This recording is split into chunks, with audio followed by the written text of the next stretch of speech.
Right. Welcome to another episode of the Holistic Sister Circle. Today we have Beth here with us, and Beth is a health coach, holistic nutrition expert, and two-time caregiver who knows how easy it is to lose yourself while caring for others. She helps midlife women release guilt and cultivate self-care rooted in worth that starts with their mindset so they can give from a place of strength, not exhaustion. Beth, I'm so grateful to have you here today. Welcome. Thank you, Veer. I'm glad to be here. You are very welcome. So, one of the things that I love about what you do and what you really focus on, Beth, is this is something that honestly is with majority all women. All women have in some stage of their life, they are caregivers, whether they're taking care of their parents, whether they're Yeah. taking care of their children, or even their spouses and people in Mhm. between, family members, things of that nature. Can you share with me what led you to focus specifically on caregivers? Yeah, and it's so true. We as women are nurturers and caregivers. But what led me to do it is the two caregiving experiences I had. And one was with my mom about 8 to 10 years ago, 2015 to 2017. And the other was just last year when a gal lived with my husband and I after a stroke. My mom passed, and I was there as part of her caregiving team prior to that when she was ill. And when I came home, I was exhausted and had anxiety, and I didn't know where my time and my life had gone. And I remember during the experience, I was also feeling like I was losing myself. Now I was at a distance. I had to leave my home. I lost my job. I didn't lose my husband, I like to say. But the fact is, not everybody experiences that the same, but I remember that feeling of feeling like I was losing myself in it. And when I got home, I'm trained in nutrition and things like that. So I knew what I was missing. I knew what I wasn't doing. So the thought was not, what do I do to help myself? The thought was, there have got to be other women out there doing the same thing, giving of themselves for others without taking care of themselves at the same time. Vera, I think you're muted. One of the things you just mentioned that I think is so important is that you focused on not necessarily just the person that you were taking care of, but you really fought for making sure that you had space within too. And I think that's so important because you can lose yourself and not in a good way. And I know Yeah. it was fun to say you didn't lose your husband, but you lost your job. Can you talk about how that honestly impacted your family? Well, yeah, how it impacted my family. We don't have children. It was just my husband and I, but we had to downsize where we were living. And fortunately, I have some wonderful friends living here in town where my husband stayed to keep us going. And one of my friends helped my husband move to downsize, and the strain that it puts on relationship, it puts it on finances, on health. And some of those areas are areas we don't like to talk about very much. But my husband was able to keep working, so it wasn't a huge financial strain, but I was working full time and I was a manager. And so losing that income was challenging, and that support system, unfortunately, right? When you go to work, there's some support there, right? And then because I had to leave that, and again, that's not the way everybody's caregiving experience is, but mine was, so I lost that as well. Yeah, it's strenuous. Wow. And I'm when I just my heart goes out to you because I know how stressful and intense and Yes. emotional everything it can be. Yes. What made you all decide to say, "Hey, like this is actually what we're To downsize and do all that within our family, or to care for my mom, which, to care for your mom?" well, it was out of necessity. My mom had Parkinson's, and it progressed into dementia as well. My mom loved to walk, so the Parkinson's made that very difficult, which meant that she fell often, which meant that she broke things often, and would also then need surgeries, which then increased the dementia. And so what happened is that there was no choice, but that I was needed at home to help my other family members to take care of my mom at the time. And my mom wanted to stay at home as long as possible. And we wanted that for her as well, because those are the hard choices when you're caregiving, right? I mean, there's a lot of hard choices. I shouldn't say those are, but when the person who needs the care is understanding what they're starting to lose, their freedoms of driving, of living in their own home, of being able to take care of themselves, that in and of itself is stressful for us to watch as children. Role reversals start coming into play. So there just wasn't a choice. Steve and I, my husband, we just knew that that was where I needed to be. And so that's what we did. Yeah, and thank you for sharing that with us too. It just makes me think about, I mean, there's so many people, even within my family, who have passed. And just a couple years ago, my father's mom, so my grandmother, she passed away. And I remember her she had cancer. She actually had pancreatic cancer. And during that process, she didn't want to take any medication. Oh. She wanted to be home in her bed. She wanted to be at home. She did not want to have anybody pricking on her or plucking her, and she didn't want to be in a hospital or anything like that. And she wanted to make sure that she was in her space. And I'm grateful that even for my dad too, he took off a lot, multiple days of work, and he took off of leave, I think about 6 months, because it was a preparing before, helping her during, and then of course getting his mind right after. And I remember during that process too, I would ask him questions like, are you okay? Because emotionally, it's like you have to be sane for the experience, because you have to make sure everything is going properly and everything is working out in your favor. So, for him, he was just like, I can't think about that. Like, I literally have to compartmentalize that. And I would love to know for you too, like, how were you able to move through each phase, and how you were able to compartmentalize, your mom going through this journey? It's not easy. It's not easy at all. I remember, I think the way I was able to do it, for me, it was that I was removed from my normal environment, my husband, my work, and things like that. So I was able to focus completely on my mom, but that focus was distorted in that my mind kept being back here where I had lost my job, or where I wanted to be working, where I wanted to be living with my husband and moving forward. I knew it was a season, so I was able to do it that way too. In my life, I knew that it wasn't going to last forever and that it couldn't last forever. But the compartmentalizing was hard. And I remember the grieving part, and you talked about the before, during, and after. And what's interesting about caregiving, when you see the end, when you're caring for someone who's, going towards the end of their life, as opposed to someone who's just recouping from, I don't know, a stroke or surgery or something, is that you're grieving along the way. You're experiencing all of those emotions and stressors that usually are saved more for towards the end, but they're going along with you for the whole ride. And so it's trying not to think about those, but honoring them as you see your mom deteriorate, and yet remembering and embracing the wonderful opportunity and time that you have to spend with your loved one. That's definitely a great way to put it, because I mean, obviously, I can't even imagine. And I know we all have our seasons, and we all will be experiencing this in some way, form, or fashion.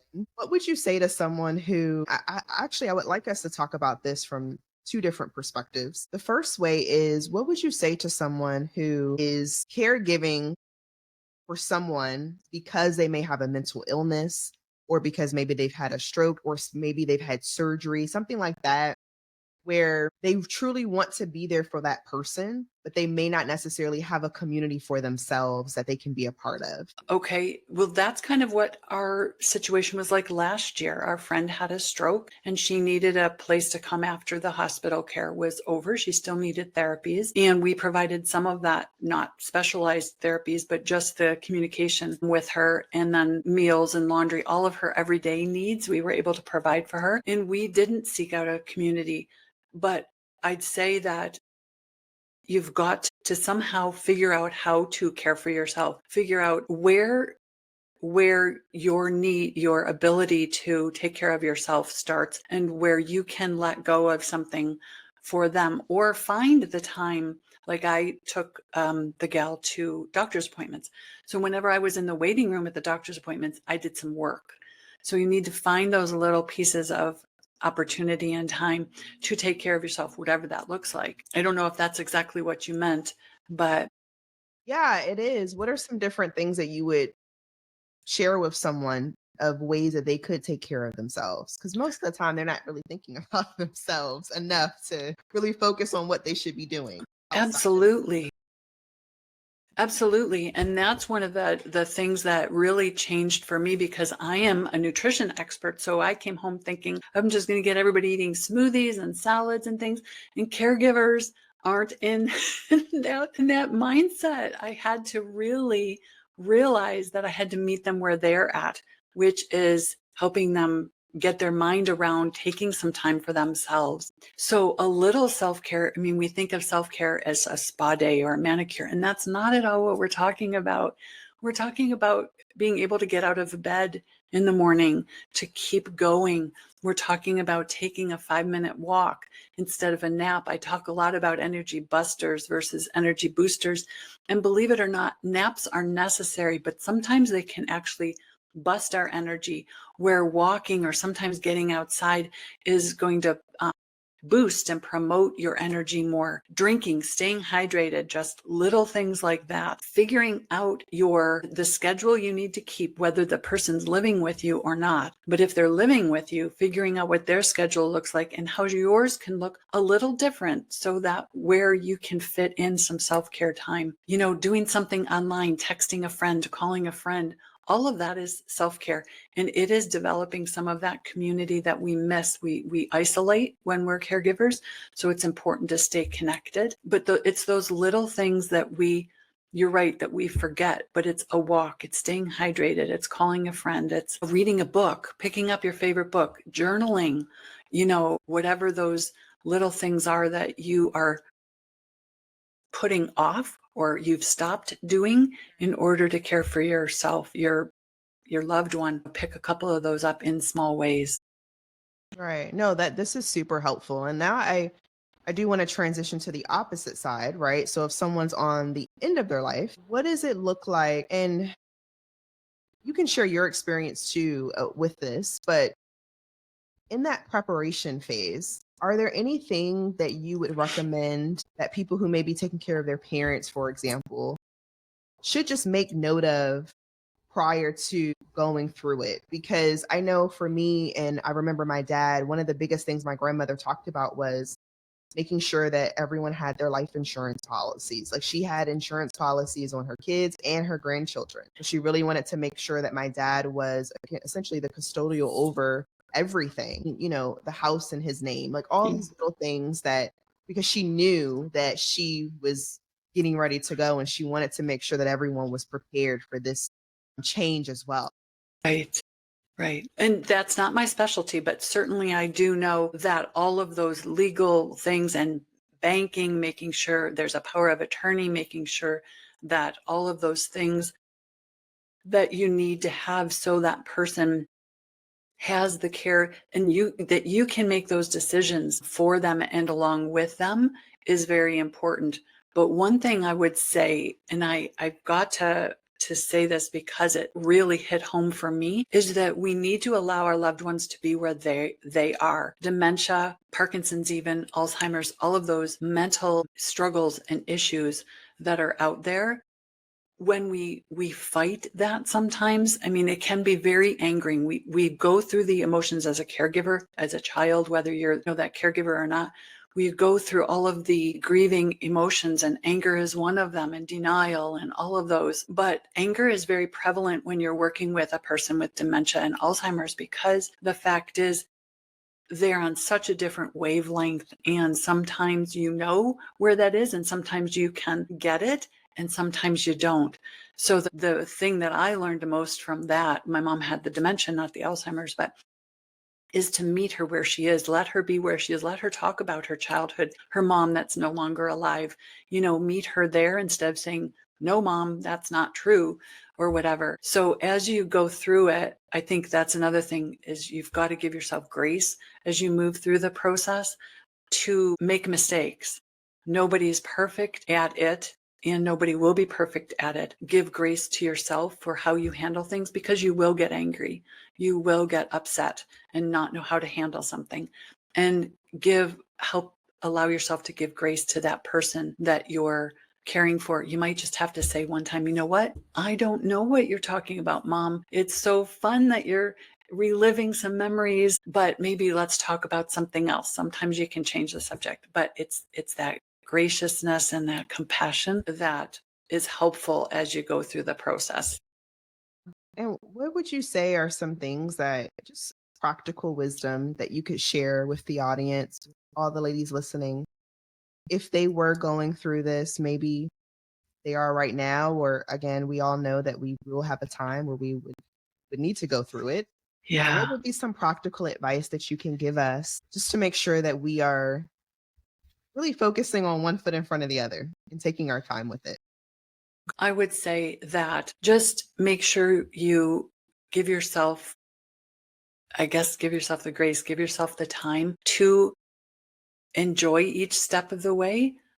That's another thing, as a mom, that kids grow up fast. Well, whatever your loved one is going through, they're going through it fast. And there's not going to be another day like today. So practical advice would be enjoy the moment, embrace the moment, do what you can, make memories in the moment, and then even sometimes plan a little. If you're a planner, I'm a planner. See, today was good. Tomorrow might be the same, or tomorrow we have off. Maybe we could take a ride, or something like that, and make the most of those times. Because if you're caring for someone who's declining in their health, there will be a time where you won't be able to take a ride with them. So do what you can at the time with them. My mom loved, when she was in a facility, they had a big bird cage, and she loved going down. We wheeled her down to see the birds. So we did that as often as we could, as long as she could do it, because she enjoyed that. And it was something we could do, got her out of the room. So it's finding those little things, and I guess making the most of them and making memories from them. We always have our memories. We don't always have our loved one with us, but we always have the memories, and we always have the joy from those memories. Oh, that's beautiful. I love that. That was beautifully said. Thank you. And you're welcome. For those who just may want to connect with you further, what does that process look like? And how do you typically? Well, usually what we do is we start with a self-care call, and I say a call with me, all about you, because self-care is such a unique situation that we need to find out what your situation is, or what the potential client situation is, where they are, what all the unique situations are. So that's always where it starts. But the best way to get in touch with me right now would be through my Facebook group, or my personal profile, which you can get easy access by Beth W. Meek. I Googled it earlier, and if you Google Beth W. Meek, I don't know why I'm so popular, but if you do that, you can find my profile. And in my intro, I have joined my group, and there's a group link, and you can then put your email in there if you like and get on my email list, and then we can go further. But my face group is called Balanced Life for Caregivers, and it is all about the struggles that we go through, as well as how to do that balancing act and juggling act, because that's exactly what it is. And then we see what you need. I've got some programs coming up. I have a mini course that's already out there that's free it's called Self-Care Isn't Selfish, that I'm able to provide. And so, yeah, that would be the best way. I love that. Thank you so much for sharing. And I know you did talk briefly about your process of them being able to hop on a call with you, and you all talk a little bit more about what they're looking for, their next steps and things like that. Yeah. When do they typically connect with you? Is it normally, and just for my knowledge as well, Yeah. is it normally like they are in the situation now and they're looking for someone to walk them through the process of, Yeah. or how does that work? Well, I think what is typical of us as caregivers, we wait too long. Okay. And so typically what is happening is people are coming exhausted, looking for relief, looking for more time, looking for permission. They're already burned out. They're already in the situation. Ideally, what I would love women to do, I just got a gal to join my Facebook, not to join, but she asked to join my Facebook group recently. And so I was asking her about her mom, and her mom's not even ill, but she sees that coming. She wants to be prepared. Ideally, I would love to get in front of more of those types of women. Midlife is generally when we see these things starting to happen. Doesn't mean it's the only time, but when we see our parents starting to slip, or they can't live by themselves anymore, or they need to go into an apartment type of place where there's meals provided or whatever, there's more helps. Those are the times that I think would be best to reach out to me, because then there is a bit more preparation and an understanding of how to set aside that time for you to make sure that you prioritize your self-care, even as you walk into the journey.